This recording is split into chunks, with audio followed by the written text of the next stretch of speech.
ប្រឡងបាត់ដប់ឆ្នាំនឹងមិនថានរណាក៏ខំប្រឹងយ៉ាងគេនឹងស្រស់ប្រលឹងក៏ខំប្រឹងដូចគ្នាតែឯបងវិញនោះមិនខំទេស្រស់មាសមេប្រឡងជាប់បងក៏ធ្លាក់បងធ្លាក់មែនសង្ឃឹមស្រីមិនបងតែអូនយករឿងប្រឡងបំណងសុំបែកគ្នាអូនថាបងនឹងអូនមិនសមគ្នាប្រើទីលាជុំជួបគ្នាគ្នានេះទៅបងខូចចិត្តខ្លាំងណាស់ណាស្រពីលវិញ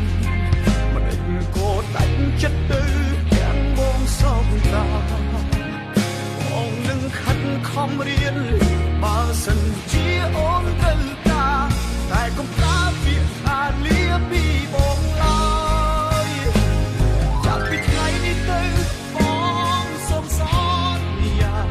នឹងប្រឹងប្រែងសិក្សាមិនខ្ជិលឡើយសូមតែចិត្តល្អទុកអោបកាន់គ្រាចុងក្រោយผมមិនឲ្យបងរួចទាំងខ្លោចសា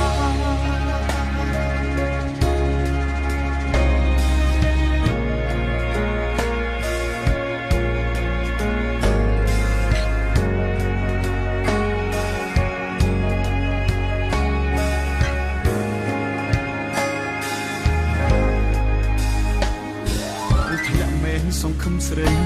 មិនបងតែអូនយករឿងប្រឡងបំណងសុំបែកគ្នាអូនថាបងនឹងអូនមិនសមគ្នាប្រើពីលាជុំជួបគ្នាបងខូចចិត្តខ្លាំងណាស់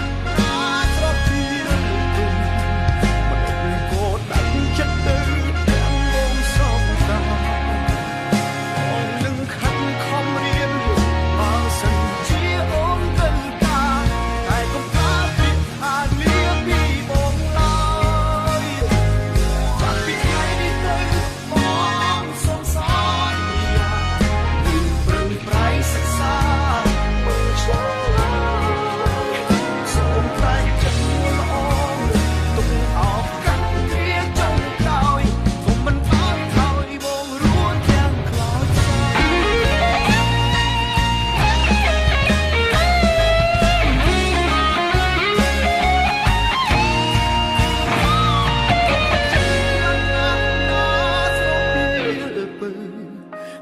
ក៏ដាច់ចិត្តទៅ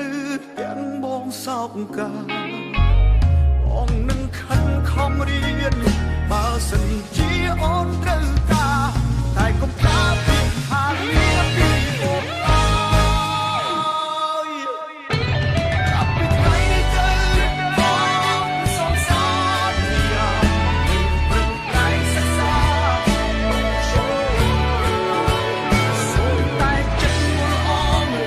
ទុកអោបកាន់វាចុងក្រោយខ្ញុំមិនឲ្យបងរួចទាំងខ្លោចសាបងរួចទាំងខ្លោចសា